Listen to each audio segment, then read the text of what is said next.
Bismillahirrahmanirrahim. Assalamualaikum warahmatullahi wabarakatuh.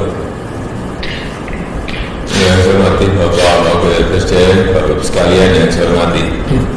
Sebelum mendengarkan laporan dari Ketua Gugus Tugas, saya ingin menyampaikan beberapa hal. Yang pertama,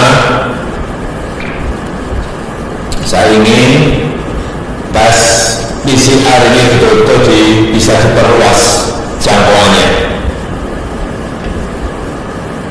dan mengurangi tumpukan pemeriksaan sampel, terutama di daerah epicenter. Saya mendapatkan laporan bahwa sekarang memang sudah diperbanyak untuk tempat labnya, yang dulu hanya 3, sekarang sudah melonjak menjadi 29 tempat dari 78 yang dipersiapkan. Tes PCR sampai hari ini juga sudah menjangkau 26.500 tes. Ini juga lompatan yang baik, tetapi saya ingin agar setiap hari paling tidak kita bisa mentes lebih dari 10.000. Oleh sebab itu saya sangat menghargai pengadaan 18 buah alat tes PCR cepat yang dilakukan oleh Kementerian BUMN, yang minggu ini saya kira 1, 2, 3 alat itu sudah bisa diinstal. Sehari satu alat bisa 500 PCR, berarti kalau 18 berarti per hari bisa mentes 9.000 PCR per harinya. Ini sangat baik. Kemudian yang kedua, yang berkaitan data-data informasi. Saya minta data-data informasi ini betul-betul terintegrasi, semua kementerian masuk ke gugus tugas sehingga informasi itu semuanya ada, baik mengenai jumlah PDP, jumlah ODP di setiap daerah, jumlah yang positif, jumlah yang meninggal, jumlah yang sembuh, semuanya menjadi jelas dan terdata dengan baik. Harusnya ini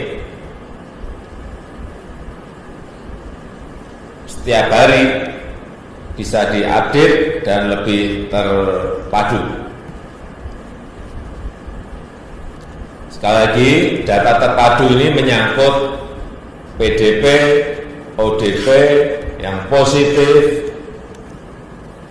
kemudian yang sembuh, yang meninggal, jumlah untuk yang sudah di PCR berapa, ada semuanya dan terbuka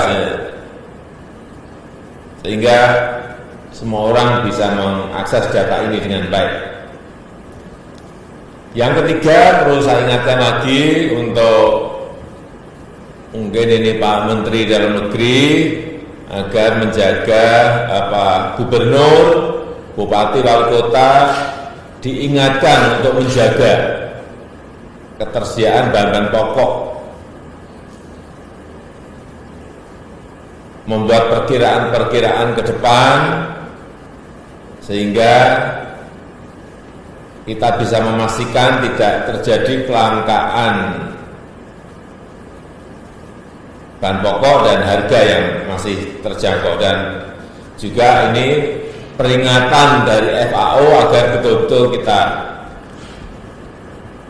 perhatikan, kita garis bawahi mengenai peringatan bahwa pandemi COVID-19 ini bisa berdampak pada kelangkaan pangan dunia atau krisis pangan dunia. Ini betul-betul harus kita pastikan. Mungkin panen yang ini baik, tapi panen nanti yang pada penanaman yang ke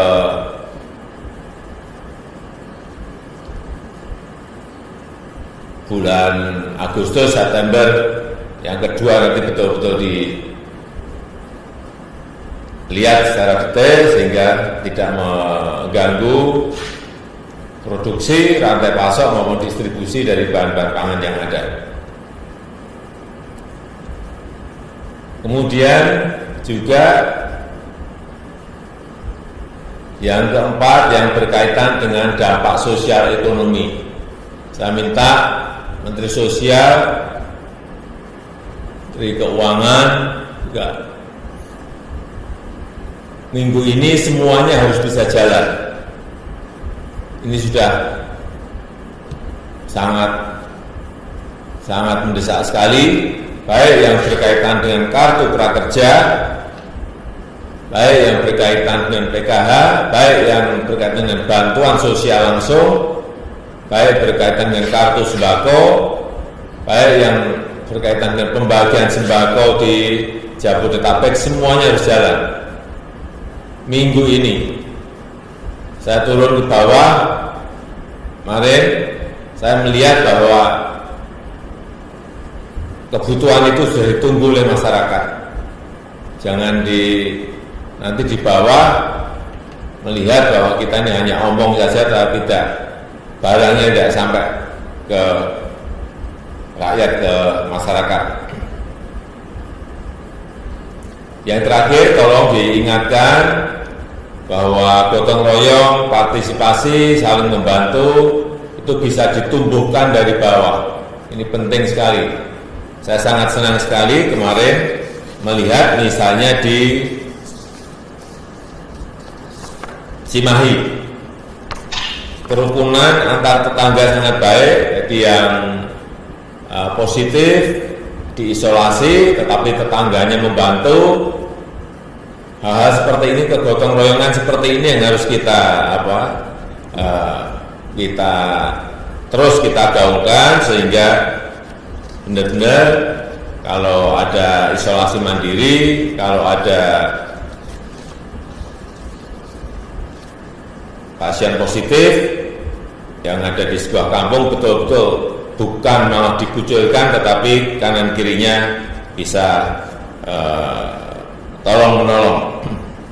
Kemudian hal teknis mungkin ini yang juga perlu terus disampaikan mengenai pemakaian masker, kemudian jaga jarak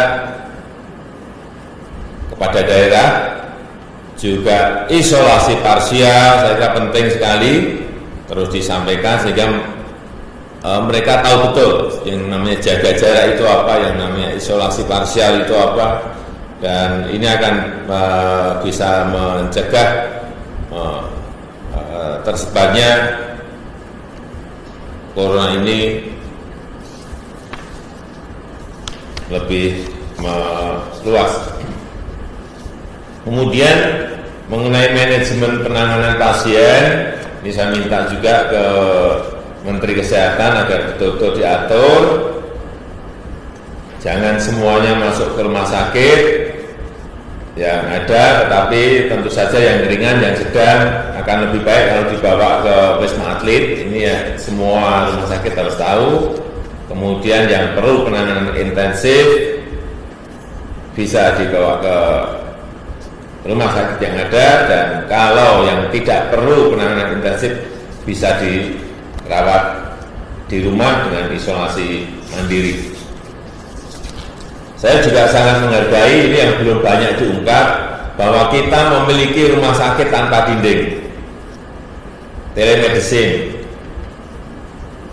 Ini akan sangat bagus kalau ini bisa disampaikan. Ini saya kira bedanya kita dengan negara lain.